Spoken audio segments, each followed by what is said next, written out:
What will Afghanistan be like once the United States withdraws? Well, in a fascinating article by The Guardian, they talk about how the leading intelligence experts are positive that there's going to be a civil war.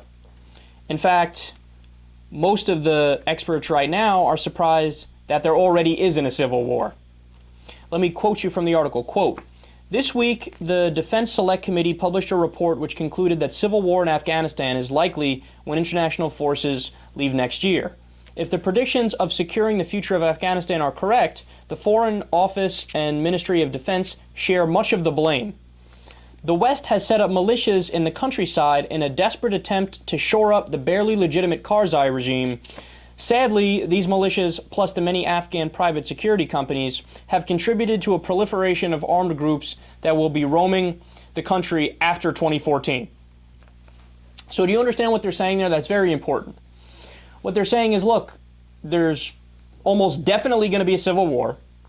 And the reason why there's going to be a civil war is because the United States, in a desperate attempt to prop up a government that is kind to our own interests, we're picking people that the Afghanis don't want. And when they don't want them, what's going to happen? There's inevitably going to be fighting. So you have these de facto governments, puppet governments, propped up by the United States, who are essentially warlords who rule through force, that are completely at odds with the population, who are also armed and dangerous, by the way. That's the perfect mix for a civil war. But the amazing thing is that we essentially caused the civil war.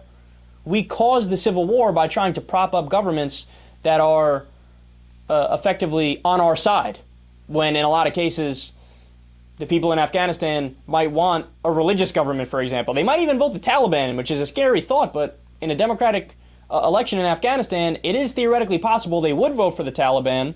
And by the way, one of the main reasons they might do that is because the United States kills so many civilians, and the Taliban steps in and says, oh, look at these big bad Americans, we'll protect you. Which is a good sales line in a situation like that, is it not? So, yet again, this is another example of our rampant militarism and our empire building, which has completely gone astray. And basically us meddling around in foreign affairs has created a bigger problem than it solved. No, look, you have to understand something. The most stunning fact about the war on terror, and we've talked about this before, but if you actually look at the number of terrorists, according to our own intelligence agencies, that exist today, and the number of isolated terrorist attacks or attempted attacks that are happening after the war on terror than happened before the war on terror, there are literally more terrorists now and more attempts at terrorist attacks now than there were beforehand. That is the very definition of a failure in the war on terror.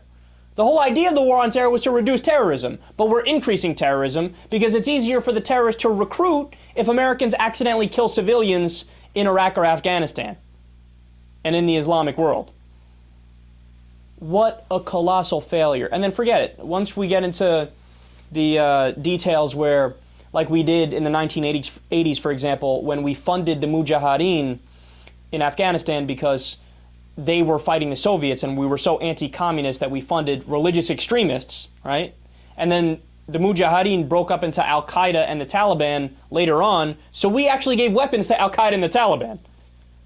Every time we get over-involved in any place overseas, it always comes back to bite us in the ass. Look, this is where I go old school and I turn into Ron Paul. I mean, non-interventionism all the way. It's none of our business what goes on in these countries. Let them fight their own revolutions if they want to topple their government and move towards a democracy. Or if some places might want to stay with a single leader like a monarch or a tyrant, then by all means, go right ahead. It's none of our business. What we should do is withdraw from all these countries. Whatever happens, happens. And I go a step further. Close our 900 military bases in the 130 countries we have around the world. Because if you want to have a serious conversation about deficit reduction, that's where you go. You don't go to cut Social Security for grandma and Medicare and Medicaid. That's crazy. That's dumbass priorities.